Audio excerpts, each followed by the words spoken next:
Bonjour à tous et à toutes. Donc, moi, je vais commencer par vous présenter dans les grandes lignes le phénomène du chemsex et vous présenter mes collaborateurs qui vont aller sur des sujets plus spécifiques. Donc, le chemsex, il y a certains d'entre vous qui connaissent le phénomène, d'autres pas, j'en suis convaincu.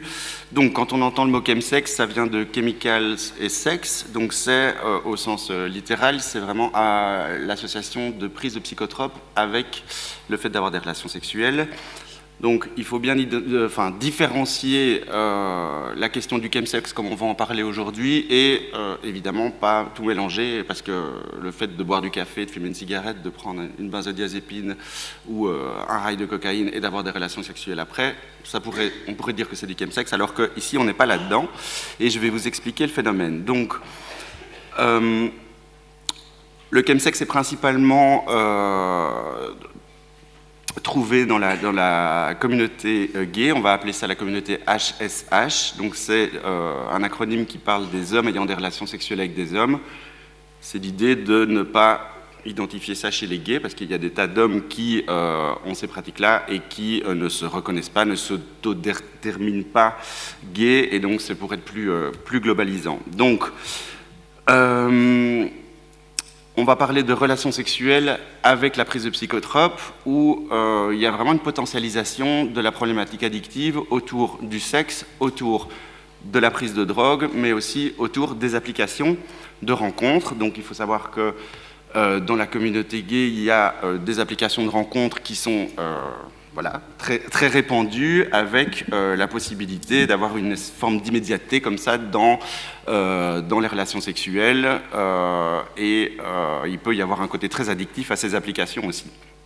Ces applications, c'est Gay Romeo, Planète Romeo, Grindr, pour ceux qui ne connaissent pas. Donc,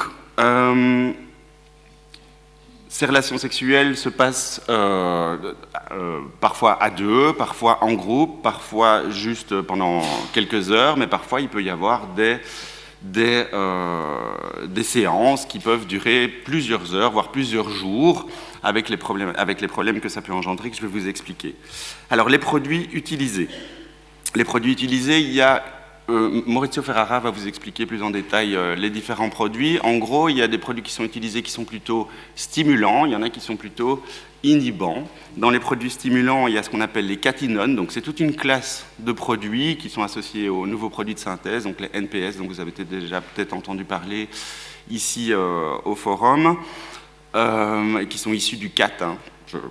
On ne va pas détailler ça ici. Il y a également la méthamphétamine, donc il y a une amphétamine assez connue qu'on revoit beaucoup ici en Belgique. On en parlait avec mes collègues hier, comme qu'en France, ça reste encore moins fréquent, mais en tout cas en Belgique, il y a vraiment une explosion, et on se dit souvent chez les soignants qu'on n'avait pas vu venir le retour de la méthamphétamine, qui est souvent appelée Tina dans ce milieu-là. La cocaïne est utilisée également. Et dans les produits plus inhibiteurs, il y a la kétamine qui peut être utilisée, mais aussi le GHB. Donc le GHB, c'est un produit qui va avoir des effets un petit peu similaires à l'effet de l'alcool au début, et qui pourra provoquer une désinhibition, provoquer une augmentation du désir, une augmentation du plaisir, mais qui, Maurizio l'expliquera, peut avoir des conséquences assez dramatiques. L'alcool est souvent utilisé aussi, ça fait souvent partie des produits utilisés. Alors, le but de la consommation de ces produits, les buts plutôt, ils sont multiples. Donc, il y a d'une part l'augmentation des performances. Il y a une idée qu'avec la consommation de produits et la connaissance des effets que ça fait sur le corps, il peut y avoir une idée que la durée des rapports sexuels peut être plus longue, que la performance peut être meilleure, et une modification aussi de l'accès au désir et au plaisir via l'effet entactogène des amphétamines, mais aussi via l'effet direct des drogues sur une augmentation de l'envie d'avoir des relations sexuelles et une augmentation de la possibilité de ressentir du plaisir dans ce cadre-là. Il y a également le fait que chez certaines personnes, il peut y avoir des inhibitions par rapport aux relations sexuelles, à rentrer en contact, à aller dans ce genre de sex party, je ne sais pas comment dire, mais de rencontres à plusieurs. Et donc, la plupart de ces produits vont lever les inhibitions et vont permettre à certaines personnes, à certains hommes, de pouvoir accéder à ce genre de moments. Donc, Ces produits sont pris de différentes manières, hein, et en fonction du produit et du souhait de la personne. Ça peut être en sniff, ça peut être avalé, ça peut être fumé, ça peut être en injection. Donc il y a beaucoup de produits, principalement les catinones et la méthamphétamine, qui peuvent être injectés. Donc on appelle ça du slam, c'est important hein, d'avoir le vocabulaire aussi. Ils appellent ça slammer, un slammer, slam. Et ça peut être aussi utilisé en plug.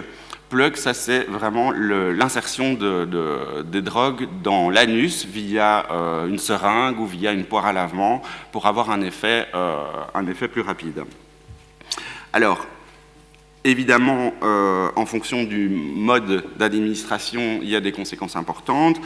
Au niveau des plugs, il peut y avoir une irritation au niveau de la muqueuse rectale, ce qui fait qu'il y aura une perméabilité plus importante et des infections plus possibles en termes de VIH ou de VHC ou de VHB. Les injections, évidemment, avec le problème des seringues, le problème de l'état des gens et le fait qu'ils sont peut-être pas spécialement en état de pouvoir gérer les seringues, il y a des échanges, il y a des problèmes au niveau des sites d'injection et évidemment les problèmes de transmission virale également. Alors, un autre produit qui peut être utilisé lors de ces moments-là, ce sont les inhibiteurs de la phosphodiesterase de type 5, donc on connaît plus en termes de Cialis ou Viagra. Il faut savoir que pour pouvoir tenir dans la longueur, parfois il faut pouvoir prendre un produit pour aider que l'érection se maintienne, et puis il y a aussi que tous ces produits peuvent avoir des conséquences également négatives en termes de performance sexuelle, et donc parfois c'est associé à des médicaments à la base qui sont là contre les troubles érectiles.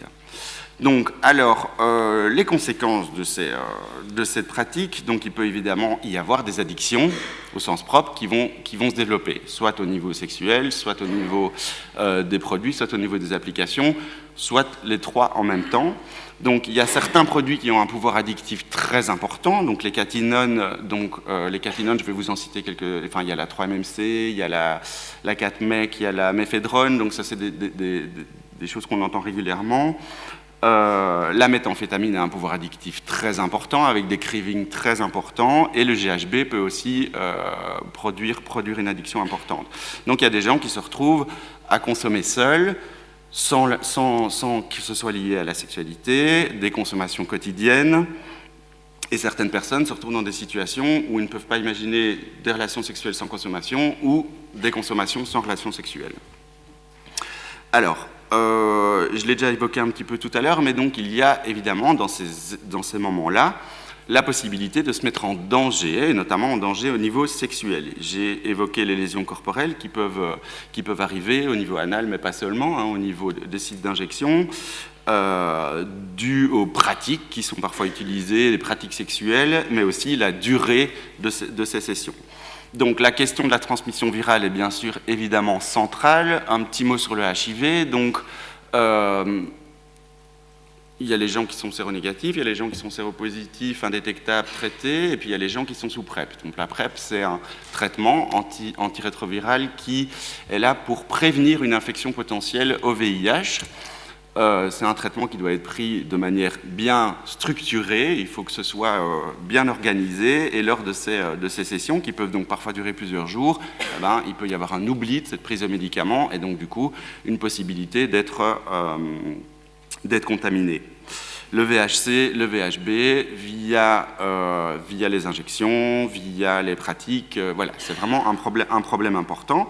De plus, il y a des gens qui sont donc HIV positifs sous traitement, et certains produits, notamment les amphétamines, peuvent avoir une interaction, des interférences avec les traitements contre le VIH. Notamment les boosters, des antiviraux, je passe sur les détails, mais donc c'est des choses vraiment importantes où il faut informer et faire de la prévention à ce niveau-là. La question des protections aussi, le préservatif est utilisé, pas utilisé, on oublie, on ne sait pas, ça casse, on ne s'en rend pas compte, c'est des choses vraiment importantes. Et puis le préservatif peut protéger contre certaines IST, mais pas du tout contre tout le reste, hein. Donc il y a la question de gonocoque, chlamydia, haute parasitose et haute joyeuseté. Voilà, tout ça, ce sont des éléments très importants. Alors, lors de ces sessions aussi, juste un mot sur la question du consentement, qu'on peut déjà bien imaginer que ça va être complexe, sous-produit, entactogène, sous-produit inhibiteur, avec une altération de la conscience. Voilà, comment est-ce qu'on va positionner le consentement? Je suis d'accord, je ne suis pas d'accord, avec le fait de pouvoir évaluer la question des violences sexuelles aussi.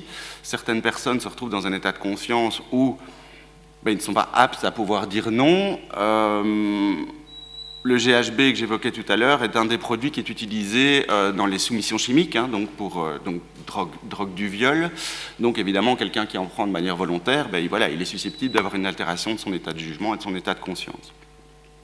Au niveau des violences sexuelles, il y a la question d'être évidemment victime de violences sexuelles, mais éventuellement, à un certain niveau, auteur de violences sexuelles. Parce qu'avec justement toujours cette altération de l'état de conscience, cet effet entactogène et la durée, voilà, l'altération du jugement, ce sont des thématiques importantes. Alors, un élément, voilà, moi, en tant que psychiatre, j'ai beaucoup de gens qui arrivent à ma consultation suite à ce genre d'événements, sont ce qu'on appelle des psychoses toxiques. Donc, avec certains produits, notamment la tina, beaucoup, et là, le manque de sommeil, vu qu'il peut y avoir des consommations pendant plusieurs jours sans sommeil, sans manger, sans boire, voilà, il peut se développer une psychose toxique qui est due donc au manque de sommeil et due aux produits de manière intrinsèque, où peuvent se développer un tableau psychotique très aigu, très floride, très bruyant, principalement sur un mode paranoïde et interprétatif, avec souvent des gens qui se retrouvent alors arrêtés par la police, aux urgences, en chambre d'isolement. Ça part, ça s'apaise, il n'y a pas a priori de décompensation psychotique provoquée par ce genre d'éléments, mais évidemment sur une personnalité ou sur un psychisme plus complexe, ça peut avoir des conséquences très problématiques. Alors également, dans tout problème addictif, peut se développer des problèmes dépressifs, des problèmes anxieux, des problèmes d'insomnie, un repli social, voire des idées noires, des idées suicidaires, des tentatives de suicide et un désespoir face à la perte de contrôle dans l'addiction ou les addictions qui sont impliquées ici. Certaines personnes sont hospitalisées, donc parfois la nécessité d'un temps hospitalier avec la coupure par rapport à l'extérieur est nécessaire, quand les tentatives ambulatoires n'ont pas été fructueuses, qu'il y a des rechutes régulières ou qu'une prise en charge plus globale et multidisciplinaire est nécessaire. Nous accueillons des gens qui pratiquent le chemsex. Donc, il faut savoir que les usagers ont tendance à très fort banaliser ce type de comportement dans un premier temps. C'est banalisé, c'est facile d'accès, ces produits ne sont pas très chers, alors qu'on est quand même sur de l'injection de drogue. Je ne veux pas faire de trop théâtralisme ici, mais voilà, non, c'est pas grave, c'est juste des pratiques sexuelles, c'est des produits safe, mais c'est quand même des gens qui sont capables de s'injecter, donc de slammer. Évidemment, tous les adeptes du chemsex ne sont pas en difficulté par rapport à leur pratique de chemsex.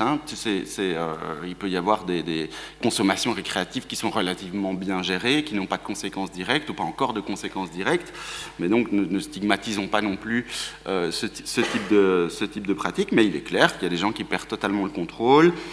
Il y a des suicides, il y a évidemment des overdoses, les produits, Maurizio va l'expliquer, notamment le GHB, la kétamine, ça peut être dramatique en termes d'overdose, et tous les problèmes d'infection, soit locales, soit générales. Je terminerai mon introduction par la question de l'accès aux soins. Donc ici, l'idée, c'est de vous parler de ce sujet qui nous intéresse beaucoup et qui est partie de notre pratique quotidienne, mais aussi dans le but de pouvoir informer la population et surtout les soignants, dans l'idée que ce type d'usager et ce type de problème, il peut y avoir des difficultés à se dire je vais aller chez un soignant, que ce soit un médecin généraliste, un psychologue, un psychiatre, un gastro-entérologue, et de venir avec ce type de problématique dans l'idée que voilà, le jugement peut faire partie de ça, l'incompréhension aussi, les soignants sont souvent pas trop informés par les pratiques, les conséquences, le style de vie aussi de la communauté gay, des HSH qui peut différer de ce qu'on peut imaginer de manière générale dans la population, avec